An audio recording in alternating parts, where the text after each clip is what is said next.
Welcome back to my channel. ఇప్పుడైతే మేము వచ్చేసి రేణుక ఎల్లమ్మ హుస్నాబాద్ గుడికి అయితే వెళ్తున్నాం. ఎందుకంటే వాళ్ళు మాకైతే ఒక ఇన్విటేషన్ పంపించారు.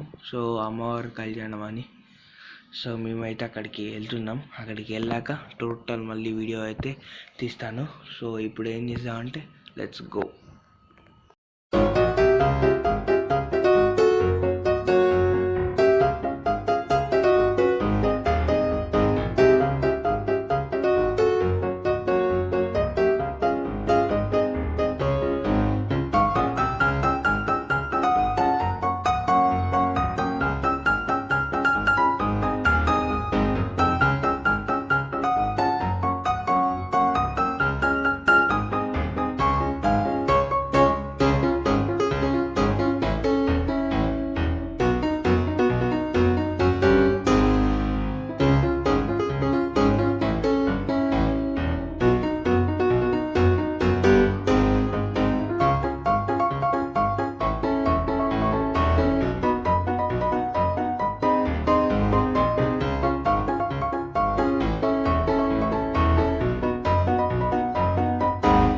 సో గైస్ నేనైతే ఫైనల్లీ అయితే గుడికి అయితే రీచ్ అయిపోయా. గుడికి రీచ్ అయిపోయినాక చూసారు కదా ఎంత బాగుందో గుడి.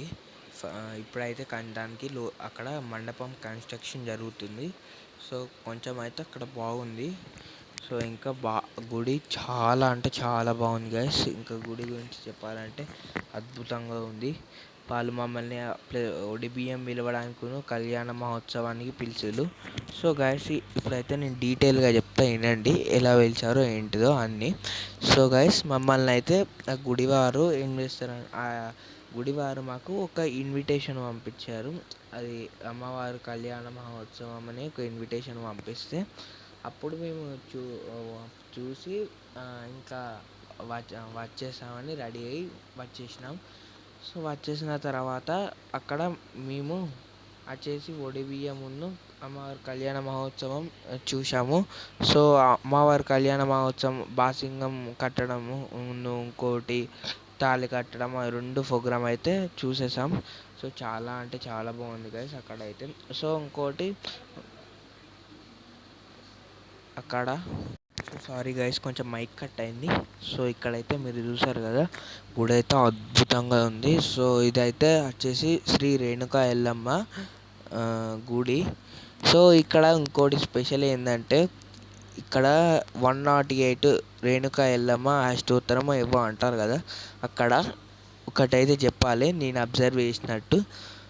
ఓం శ్రీ రేణుక ఎల్లమ్మ ఆయ నమః అని ఉంది కదా, అదే 108, అది ఒక్క పదం 108 సార్లు వచ్చేసింది.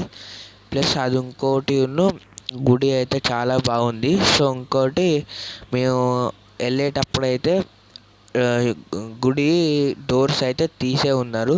తర్వాత మేము ఇటు ప్రోగ్రామ్స్ దగ్గర నడుస్తుంది కదా, కథ దగ్గరికి అయితే వచ్చినాం. అక్కడ ఏంటి పట్టణాల దగ్గరికి అయితే వచ్చినాం, కథ దగ్గరికి. సో అక్కడ పట్టణాలు కూడా కథ కూడా నచ్చింది. కథ దగ్గరికి పట్టణాల దగ్గరికి అయితే మేమైతే వచ్చేసినాక అక్కడైతే మీరు చూస్తున్నారు, అక్కడైతే మీరు చూసే ఉంటారు. దీని తర్వాత అక్కడైతే ఇంకా చాలా బాగుంది. అక్కడ ఇద్దరు ఉన్నారు, శివుడును. సో అదైతే పరశురాముడు గైస్ ఆ గెటప్. సో అక్కడైతే మేము పరశురాముడు దగ్గర ఫోటో దిగాలి కానీ ఆయన ఫుల్ ఫాస్ట్గా వస్తుండు, ఆ ఎండకి ఆయన భరించలే. సో శివుడితో అయితే ఫోటో దిగాం. సో ఆ ఫోటో కూడా ఈ అమ్మవారి కళ్యాణం తర్వాత అక్కడ కథ కాడ ఫస్ట్ అది నా ఫోటో దాని తర్వాత వస్తుంది చూడండి. సో ఇక్కడ అట్లా జరిగింది గైస్. ఈ గుడి అయితే ఎక్సలెంట్ అంటే ఎక్సలెంట్ ఉంది బాగా. నేను చాలాసార్లు పోయినా కానీ ఎవరైనా రావాలంటే రావండి, విజిటింగ్కి అయితే చాలా బాగుంటుంది. శ్రీ రేణుక ఎల్లమ్మ తల్లి హుస్నాబాద్ గుడి గైస్. సో ఇప్పుడైతే మీరు టోటల్ వీడియో అయితే చూసేయండి. శ్రీ మహాసదేవుభ్యో నమః. మహాశంభోరాధ్యాయ ప్రవర్ధమాన సద్ధ బ్రాహ్మణ దివ్యప్రార్థే శ్వేతవరాకల్పే వయవసుమన్మంత్రే కలిగే బ్రహ్మాజంబోద్వీపే పర్లవనిషేఖండే వేరో దక్షిణ భాగే శ్రీశైలశ్రోత్రప్రదేశే కృష్ణా వేణ్యాం గోదావరి అమ్మ అక్కడ కట్టుకోరు, ఇక లేడీ చేయగారు అక్కడ కట్టుకోరు. కృష్ణా వేణ్యాం గోదావరి యోర్ మధ్యదేశే రేణుక ఎల్లమ్మ దేవతాలయ హరిహర గురుదిన అస్మిన్ వర్తమాన మహానిక ప్రభువాది షట్ సంవత్సరాణం క్రోధినామ సంవత్సరే ఉత్తరాయణే వసంత వైశాఖ మాసే పౌర్ణమియాం శ్రీ రేణుక ఎల్లమ్మ దేవత జమదగ్ని దేవత దివ్య కళ్యాణ మహోత్సవం గత్మేన శ్రీమాన్ సుందర గోత్రం చెప్పండి. రాగిల్ల గోత్రోద్భవస్య ఉదయ్ కుమార్ నామ దోస్య ధర్మపత్ని వనితా నామ దోస్య శ్రీవత్సవ నామ దోస్య మల్లయ్య నామ దోస్య వెంకటమ్మ నామ దోస్య నీలాల గోత్రోద్భవస్య कुमरय नाम दस्य वज्रा नाम दस्य सुरेश नाम दस्य सुनीता नाम दस्य सह कुटुंब साक्षर निर्धारण पड़कोंडि क्षेम स्थैर्य धर्मार्थ राजेंद्र नाम दस्य गिरिजा नाम दस्य प्रणवी नाम दस्य प्रदीप नाम दस्य अब ఒకటే బట్టలు ఒకటే क्षेम स्थैर्य धर्मार्थ काम्य मोक्ष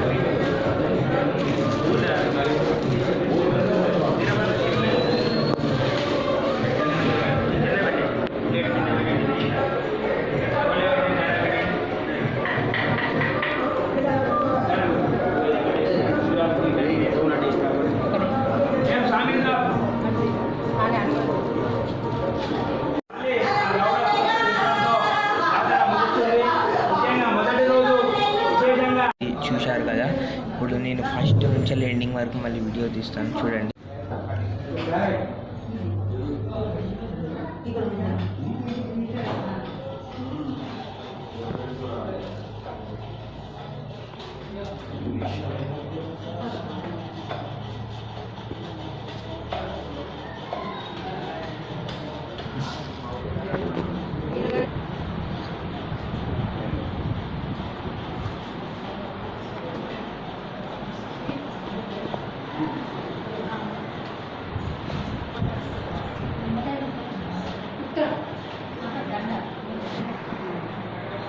చేయమని చెప్పిన